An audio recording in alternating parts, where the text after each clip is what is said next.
So I'm guessing after reading all those comics and drawing all those comics, you must have went to a art school. No, I never studied art.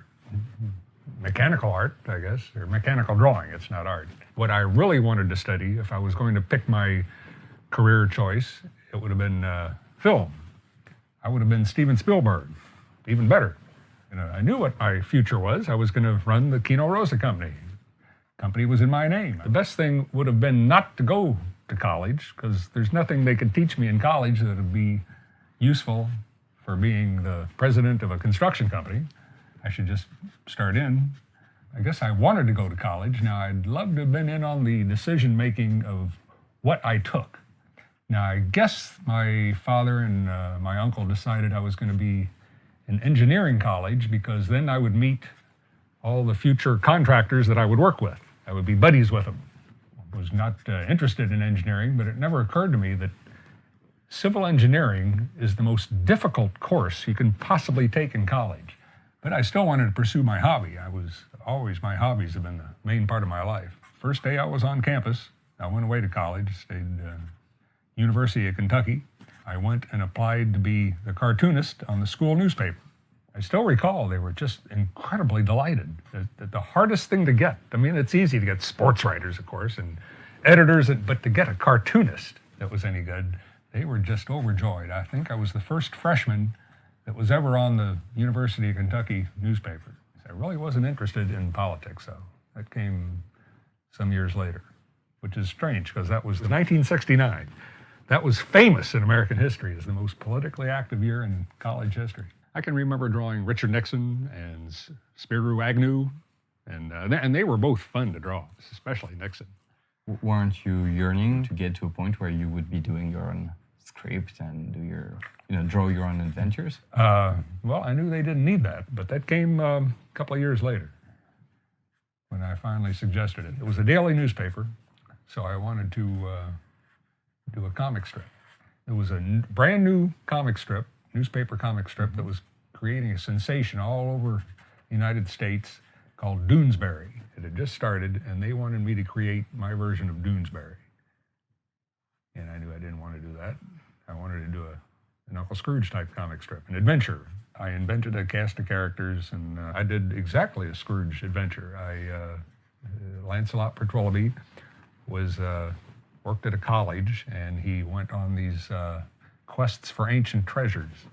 So this was, this was like 10 years before Indiana Jones. But I was already doing Indiana Jones stories, not exactly, but same kind of stuff. How do you satisfy your crave of drawing Scrooge if you weren't? Well, I don't think I ever thought about the craving to draw Scrooge, because I knew I'd never be able to. But I did question and answer features in fan magazines, because I had such a vast collection and I could answer just about any question about movies or television or comics. My friend Ray Fouché, who had gotten me into fanzines, he didn't get me into reading comics, but he introduced me to the world of other comic book fans and other comic book collectors through the fanzines he showed me. So in addition to like that article, the question and answer article I would do comic strips now and then.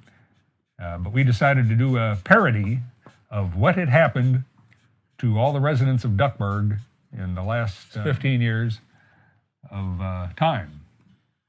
And so we did a parody that involved things like Huey, Dewey, and Louie being college students and using drugs and everything that was happening in college campuses then. And they were plotting against Scrooge, the capitalist warmonger.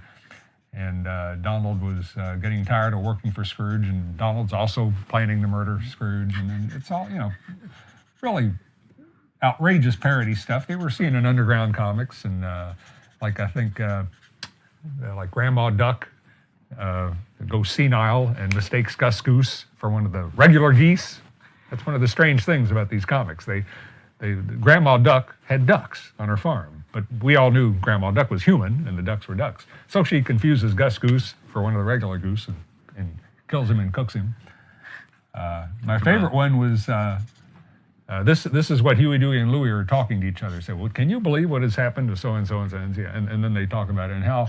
And Gladstone Gander was playing Russian roulette and blew his brains out, and that was the best panel of this. I've got Gladstone Gander with a gun to his head, and his brains are splatting out the other side. Well, talk about murdering your idols. Yeah, so yeah, we killed everybody off. Donald finally murders Scrooge and walks off into the sunset. Anyway, the ridiculous thing was we figured, oh, this was so good. We loved it. We thought it was hilarious. And so we took it with us to the New York. In those days, the big comic book convention in 1971 was the New York Comic Book Convention. So we took it there and showed it to the various fanzine publishers, including Gary Groth, who does the Don Rosa Library now. And of course, they're horrified. They can't publish this. It's Disney characters. That never occurred to me. I said, oh, you mean Disney's harsh about something like that?